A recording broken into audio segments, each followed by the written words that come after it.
दोस्तों, animal kingdom खतरे से भरा हुआ है। अगर आप फूड चेन में टॉप पर नहीं आते हैं तो हर वक्त मन में यह डर लगा रहता है कि कहीं कोई दूसरा शिकारी आकर हमला ना कर दे।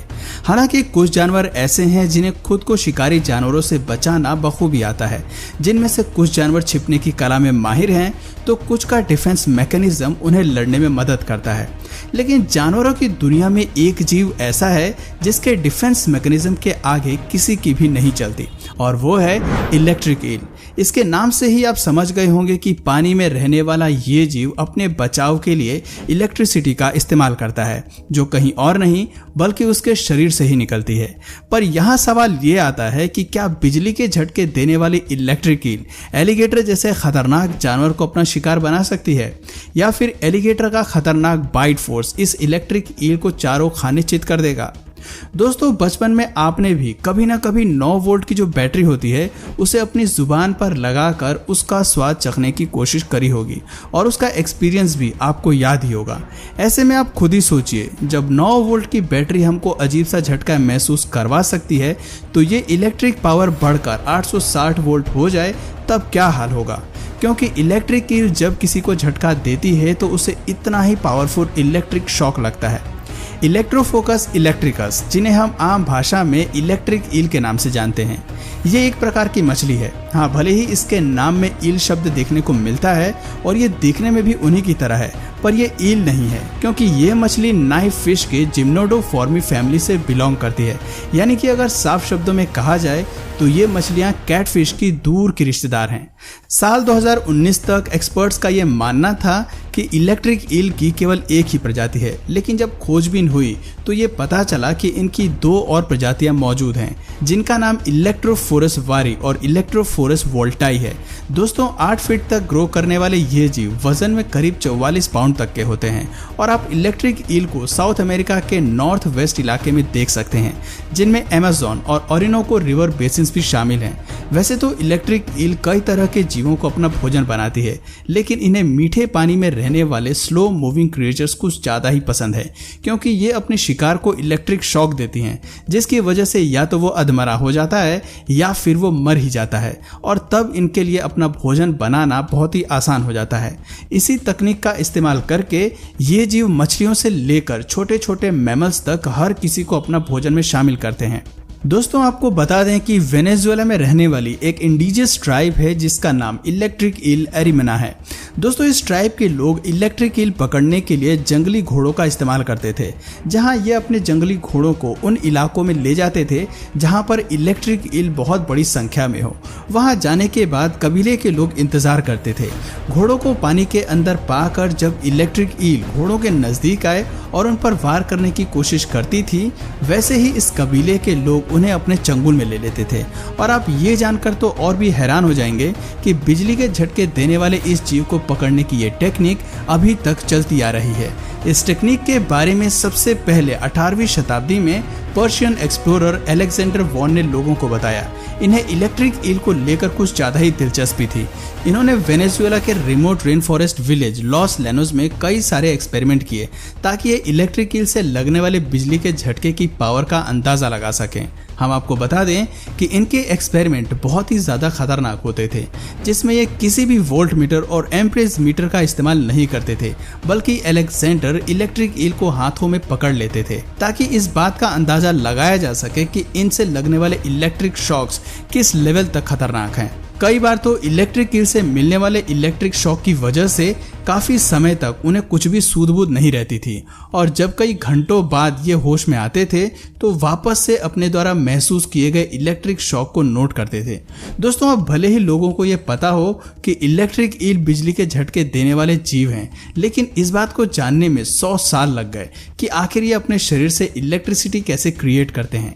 असल में इनके शरीर में स्पेशलाइज्ड ऑर्गन के 3 पेयर्स होते हैं, और इन्हीं ऑर्गन्स में लाखों की संख्या में मॉडिफाइड मसल सेल्स होते हैं हैं जिन्हें इलेक्ट्रोसाइट्स कहा जाता है, जो बिल्कुल परफेक्ट रोज में अरेंज होते हैं, ठीक वैसे ही जैसे बैटरी में सेल्स अरेंज होते हैं। और यही इलेक्ट्रोसाइट्स चार्ज आयंस को अपने अंदर से फ्लो होने का मौका देते हैं। जब ये चार्ज हो जाते हैं तो करंट ब्लीड होता है। इसी वजह से जैसे ही इन्हें खतरा महसूस होता है तो इनकी बॉडी से करंट फ्लो होने लगता है। इलेक्ट्रिक ईल इलेक्ट्रोसाइट्स का इस्तेमाल अपने सेक्स ऑर्गन्स में भी करता है ताकि वीक इलेक्ट्रिक पल्सेस का इलेक्ट्रिक फील्ड अपने आसपास क्रिएट कर सके। इनके इलेक्ट्रिक फील्ड कम्युनिकेशन और एक्टिव इलेक्ट्रोलोकेशन में काम आती है ताकि ये बिल्कुल गहरे अंधेरे में भी अपने शिकार को ढूंढ सके।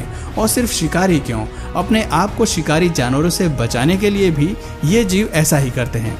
और अगर इन पर कोई हमला करता है तो ये अपने दुश्मन पर अपनी इलेक्ट्रिक पावर का इस्तेमाल करके उसे कमजोर कर देते हैं ताकि ये बचकर भाग निकल सके। जब इन्हें खतरा महसूस होता है तो ये जीव 860 वोल्ट के 2 से 3 पल्सेस निकालते हैं। ये हाई वोल्टेज पल्सेस जैसे ही दुश्मन को बिजली के झटके के रूप में लगते हैं, उसके नर्वस सिस्टम पर इसका गहरा असर पड़ता है। साथ ही साथ इस तरह के इलेक्ट्रिक शॉक से पानी में लहरें बनती हैं, जिसके कारण दूसरे जीवों के छुपने की जगह का भी पता चल जाता है। ये सब कुछ इतना जल्दी होता है कि सामने वाले जानवर को पता भी नहीं चलता कि क्या हो गया है, क्योंकि उसे बिल्कुल अचानक से इलेक्ट्रिक शॉक लगता है। दोस्तों, अगर वो भी काफी नहीं होता तो इलेक्ट्रिक ईल और भी जोरदार इलेक्ट्रिक चार्ज क्रिएट करती है। और इनका खतरा केवल पानी के अंदर ही नहीं होता, बल्कि ये पानी के बाहर निकलकर भी अपने दुश्मन पर वार करने से पीछे नहीं हटती। जहां पानी के बाहर ये और भी जोरदार बिजली का झटका देती हैं, जिसका सबसे बड़ा कारण ये है कि जब ईल पूरी तरह से पानी के अंदर होती है तो इनके शरीर से निकलने वाला इलेक्ट्रिक चार्ज वाटर से कनेक्टेड होता है। लेकिन जैसे ही ये पानी के बाहर निकल कर करंट फ्लो करती हैं, इलेक्ट्रिक चार्जेस और भी अच्छे तरीके से काम करने लगते हैं, जिसकी वजह से इसके दुश्मन को और भी जोरदार झटका लगता है। और इस चीज को मेजर करने के लिए वैज्ञानिकों ने नकली हाथ का इस्तेमाल किया, जिसके अंदर इलेक्ट्रिसिटी सेंसर लगे हुए थे, जिससे ये पता चला कि पानी के बाहर निकलकर इलेक्ट्रिक ईल से निकलने वाला करंट ज्यादा जोरदार होता है। अब इलेक्ट्रिक ईल के बारे में इतना सब कुछ जानने के बाद एक चीज तो तय है कि इनसे जितनी दूरी बनाकर रखी जाए उतना ही बढ़िया है, क्योंकि बहादुरी दिखाकर इनके सामने जाना खुलेआम मौत को न्योता देने के बराबर है। हालांकि हम और आप ये तो बहुत अच्छे से जानते हैं कि इलेक्ट्रिक ईल के लिए छोटी मोटी मछलियों को अपना शिकार बनाना कोई बड़ी बात नहीं है, लेकिन तब क्या हो जब इनका सामना बड़े जानवरों से हो। दोस्तों, सबसे पहले हम इंसानों के दोस्त डॉग्स के बारे में बात करें तो साइज में डॉग्स भले ही इलेक्ट्रिक ईल से बड़े होते हैं, लेकिन इनका एक झटका डॉग को ये एहसास दिलाने के लिए काफी होता है कि उन्होंने गलत जानवर से पंगा लिया है। यकीन नहीं आता तो जरा यहाँ देखिए कैसे इलेक्ट्रिक ईल की बॉडी से निकलने वाला एक electric shock German shepherd dog की हालत खराब कर देता है और वो चिल्लाता हुआ भाग जाता है। पर यहाँ अगर हम बात करें अमेज़न नदी में रहने वाले कैमन की, तो दोस्तों इस बात में भी कोई शक नहीं है कि मगरमच्छ की प्रजाति के ये जानवर बहुत ही ज्यादा खतरनाक होते हैं, जो अपने मजबूत जबड़ों के बल पर पानी में रहने वाले लगभग सभी जानवरों को अपना शिकार बनाते हैं। पर जब इनका सामना इलेक्ट्रिक ईल से होता है तो मामला कुछ और ही देखने को मिलता है, क्योंकि जैसे ही ये इलेक्ट्रिक ईल को देखते हैं उसे अपना भोजन बनाने के लिए आगे बढ़ते हैं। पर जैसे ही इन्हें आसपास होता देख इलेक्ट्रिक ईल को खतरा महसूस होता है, वो इलेक्ट्रिक शॉक देकर इन्हें दूर भगाती है। जब कैमन को इलेक्ट्रिक शॉक लगता है, उसका शरीर कुछ पल के लिए तो काम करना ही बंद कर देता है, और अगर वो समझदार हुआ तो इतने में उसे समझ में आ जाता है कि यहाँ पर शिकार करना खतरे से खाली नहीं है। और इस कंडीशन में कई सारे कैमन भाग निकलते हैं, पर कुछ के मन में बदले की भावना आ जाती है और वो तुरंत इलेक्ट्रिक ईल को अपने मजबूत जबड़ों में दबाने की कोशिश करते हैं। और जब ऐसा होता है तो इनके नुकीले दांत इलेक्ट्रिक ईल के शरीर में घुसते ही वो बिजली के झटके देना शुरू कर देती है, जिसकी वजह से ये दोनों आपस में फंस जाते हैं। क्योंकि इलेक्ट्रिक शॉक लगने की वजह से कैमन ना ही अपना मुंह खोल पाता है और ना ही इलेक्ट्रिक ईल बाहर निकाल पाती है, और कुछ ही समय में कैमन की मौत हो जाती है।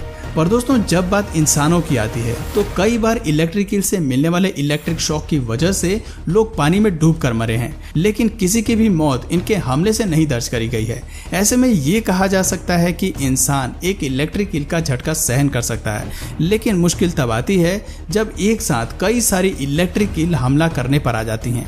और वेनेजुएला के पानी में तो अक्सर आपको अकेले ये दिखेंगे ही नहीं, क्योंकि ये मछलियां हमेशा झुंड में रहती हैं और इस कंडीशन में इससे बच पाना बहुत बहुत मुश्किल होता है। तो दोस्तों उम्मीद करता हूँ पानी में रहने वाले इस जीव के बारे में जानकर आपको काफी मजा आया होगा। नेक्स्ट टॉपिक आपको किस जानवर पर चाहिए उसको भी कमेंट में जरूर बताइए। तो आज की वीडियो में बस इतना ही। अगर ये वीडियो आपको पसंद आया या फिर इंटरेस्टिंग लगा या फिर कुछ नया जानने या सीखने को मिला तो प्लीज इस वीडियो को एक लाइक करके अपने फ्रेंड्स और फैमिली में से जरूर शेयर करें। और यदि आप इस चैनल पर नए हैं तो प्लीज इस चैनल को सब्सक्राइब करके बेल नोटिफिकेशन आइकन को ऑन कर लीजिए ताकि हमारे आने वाले वीडियोस आप मिस ना करें। मिलते हैं फिर किसी वीडियो में नए टॉपिक के साथ, तब तक के लिए नमस्कार।